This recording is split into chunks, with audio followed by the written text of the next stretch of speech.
주사를 맞을 때가 기회입니다. 이때 단백질 섭취, 식이섬유, 식사 속도, 공복 시간 관리, 그리고 운동 루틴까지 같이 만들어줘야 돼요. 이걸 준비해두면 주사를 끊은 이후에도 몸이 스스로 조절할 수 있는 능력을 가질 수가 있습니다. 그게 바로 진짜 유지 가능한 다이어트예요.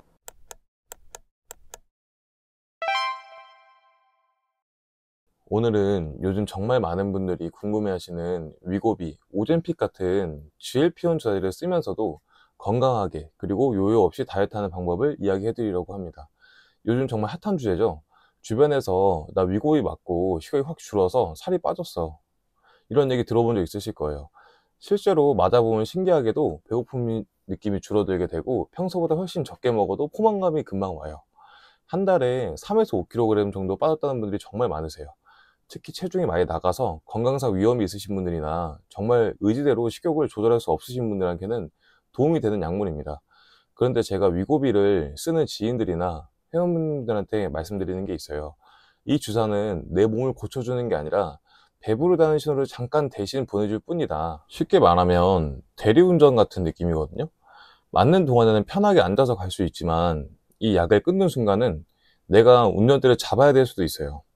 그동안 식습관 연습이 안 돼 있으면 갑자기 다시 식욕이 폭발할 수 있거든요. 실제로 위고비를 끊고 나서 몇 달 만에 예전보다 더 쪘다는 분들도 많습니다. 그리고 부작용 이야기도 잠깐 할게요. 이건 실제로 있었던 이야기거든요. 위고비를 사용하다가 메스꺼움, 구토, 설사, 변비 같은 부작용이 갑자기 생겼다. 사람마다 다르지만 10명 중에 2명에서 3명, 4명 정도는 이런 증상을 경험할 수가 있어요.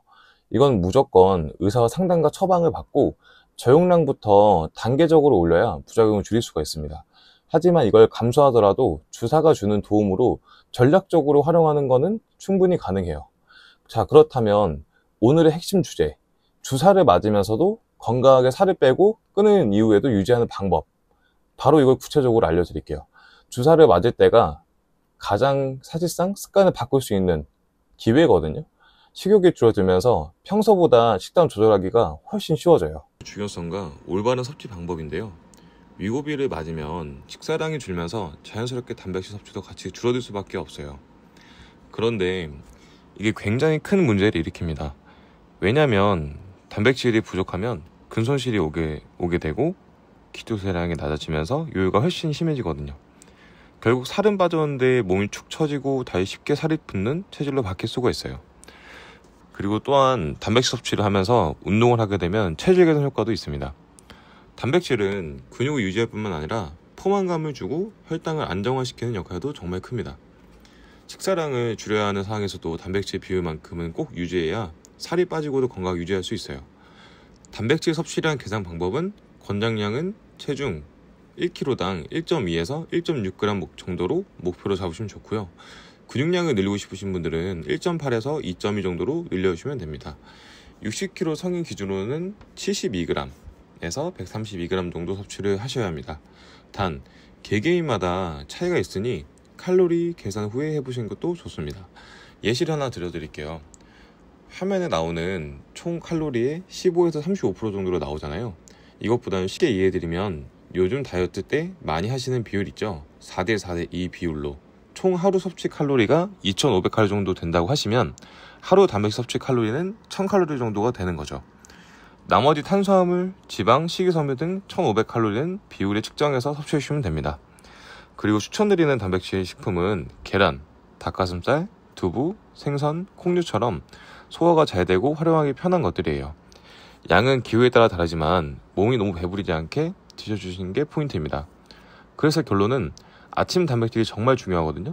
아침부터 단백질을 충분히 먹어두면 하루 종일 혈당이 안정되고 간식 생각이나 폭식 요구가 크게 줄어듭니다. 일단 다이어트 식단이라고 해서 무조건 단백질만 왕창 먹는 건 아니에요. 탄수화물이랑 지방도 적절히 드시면서 균형을 맞춰주는 게 중요하고요. 거기에 채소나 과일도 꼭 같이 먹어줘야 비타민이랑 미네랄도 채울 수가 있어요. 바쁘더라도 너무 거르지 않도록 하고 본인 스케줄에 맞게 유연하게 조절하면 돼요. 운동하시는 분들은 운동 전에 소화가 잘 되는 단백질이나 탄수화물 살짝 먹고 운동 끝나면 2시간 안에는 단백질을 꼭 챙겨오세요. 근육 회복이 진짜 정말 중요해요. 바쁠 때는 단백질 쉐이크나 보충제 활용하면 간편하죠. 위고비 맞으시는 동안에는 양을 줄이더라도 단백질은 챙겨 먹는다. 이걸 꼭 기억해 주세요. 이게 근소실을 막고 기초 대사량을 유지해서 요요를 예방하는 데 정말 중요한 포인트입니다. 자, 이제 두 번째는 식이섬유 섭취하기입니다. 위고비를 맞아도 모든 배고픔이 완전히 사라지는 건 아니에요. 특히 심리적인 허기, 스트레스 때문에 오는 군것질, 욕구가 남아있으신 분들이 정말 많습니다. 이런 부분을 관리하지 않으면 결국 야식이나 단 간식으로 이어지게 되고 감량이 생각만큼 잘 안 될 수가 있어요. 여기서 정말 중요한 무기가 바로 식이섬유입니다. 식이섬유는 소화 속도를 늦춰서 포만감을 훨씬 더 오래 유지해주고요. 그래서 저희가 샐러드를 먹으면 배고픈 생각이 조금 사라지게 되는 거거든요. 게다가 혈당이 갑자기 확 오르는 걸 막아주기 때문에 혈당 스파이크를 줄여주고 폭식을 예방할 수가 있어요. 식사 후 혈당이 안정되면 다음 끼니 때 과한 배고픔이 덜 오기 때문에 자연스럽게 식사량을 줄이는 데도 도움이 됩니다. 식이섬유가 몸에 좋다라는 말을 들어보셨을 거예요. 근데 정작 얼마나 먹어야 하지? 어떻게 챙기면 좋을까? 이 부분은 좀 헷갈릴 수 있잖아요. 일단 권장량부터 간단하게 말씀드리면 남성은 하루 25g 정도, 여성은 20g 정도가 좋아요. 근데 이걸 한 번에 갑자기 늘리면 배가 더부룩하거나 가스가 찰 수 있거든요. 그래서 천천히 조금씩 늘리는 게 정말 중요해요. 그리고 주의하셔야 할 게 있는데 너무 많이, 특히 60g 이상 과하게 먹으면 소화가 불편하고 오히려 다른 영양소 흡수에도 방해될 수가 있어요. 그리고 식이섬유를 섭취하게 되면은 물을 충분히 드시는 것도 꼭 필요해요. 물 없이 식이섬유만 많이 먹으면 변비가 심해질 수도 있거든요.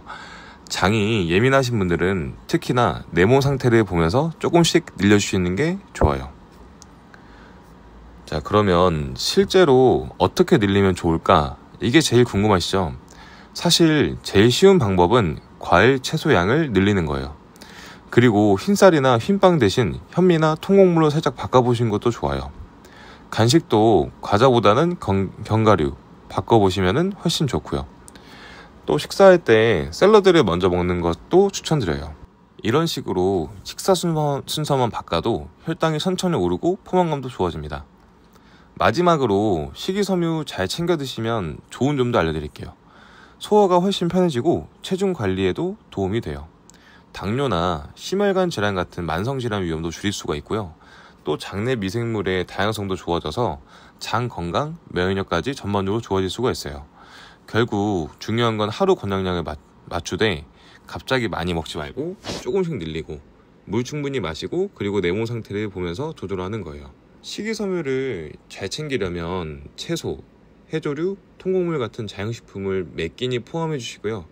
특히 식사 순서를 살짝만 바꿔도 효과가 큽니다. 채소를 먼저 먹고 탄수화물을 나중에 먹으면 혈당 상승이 30% 이상 줄어들게 돼요. 대부분 이렇게 식사 순서만 바꿔도 포만감이 훨씬 오래가고 위고비 주사 효과와 시너지를 낼 수가 있습니다. 그리고 또 한 가지 말씀드릴게요. 위고비의 흔한 부작용 중 하나가 변비인데요. 식이섬유를 섭취하게 되면 장내 환경을 개선시켜주기 때문에 변비를 예방하는 것도 도움이 됩니다. 주사를 맞으면서 변비 때문에 불편을 겪는 분들이 식이섬유 섭취를 늘리는 게 가장 간단하고 효과적인 해결책이에요. 결국 위고비를 맞을 때 양을 줄이되 질을 챙기자라는 게 핵심입니다. 적게 먹어도 채소, 해조류, 통곡물 같은 식이섬유를 꼭 넣어주는 습관을 만들어 보세요. 이것만 잘해도 식욕 조절이 훨씬 쉬워지고 위고비 주사를 끊은 이후에도 유지가 가능한 몸을 만드는데 큰 도움이 될 거예요. 자, 마지막으로 근력 운동입니다. 이 부분은 정말 중요하니까 조금 주의 있게 들어오세요. 위고비나 오젠픽 주사를 맞으면 식욕이 줄고 체중이 빠질 수는 있어요. 하지만 운동을 전혀 안 하면 문제는 근육량이 같이 빠진다는 거예요.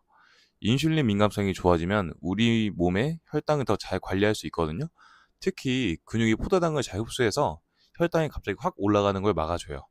또 인슐린이 작용하는 문 같은 게 잘 열려서 인슐린 수용체가 더 활발하게 움직이고 전반적인 대사 기능이 좋아지게 됩니다. 결과적으로는 혈당은 안정적으로 유지할 수 있고 제2당뇨병 같은 위험을 줄이는 데 큰 도움이 돼요. 쉽게 말하면 운동이나 생활 습관으로 인슐린 민감성을 높이면 근육이 당을 잘 저장하고 혈당이 안정적으로 유지되고 당뇨병 위험도 줄일 수가 있어요. 오늘은 근육량을 늘리고 체지방을 줄이는 운동 루틴을 간단하게 소개해 드릴게요. 먼저 대근육, 복합관절 운동이 정말 중요해요. 대표적으로는 스쿼트, 데드리프트, 벤치프레스, 바벨로우, 오버헤드 프레스 같은 운동들이 있어요. 이런 동작들을 한 번에 여러 근육을 사용해서 운동 효율이 굉장히 좋거든요. 운동 빈도는 주 2, 3회 정도가 적당하고요. 8에서 12회 반복하면서 3에서 4세트 정도로 구성해주면 좋아요. 무엇보다 점진적으로 무게를 조금씩 늘려가는 것이 정말 중요해요. 그리고 세트 간에는 1에서 3분 정도는 휴식을 꼭 챙겨주세요. 그리고 근력 운동 후에는 유산소 운동도 병행해주면 좋아요. 걷기나 자전거, 러닝 등 다양한 유산소 운동을 선택해서 꾸준히 실천해 보세요. 결국 중요한 건 무리하지 않으면서도 꾸준하게 내 몸을 흐름을 만들어가는 거예요.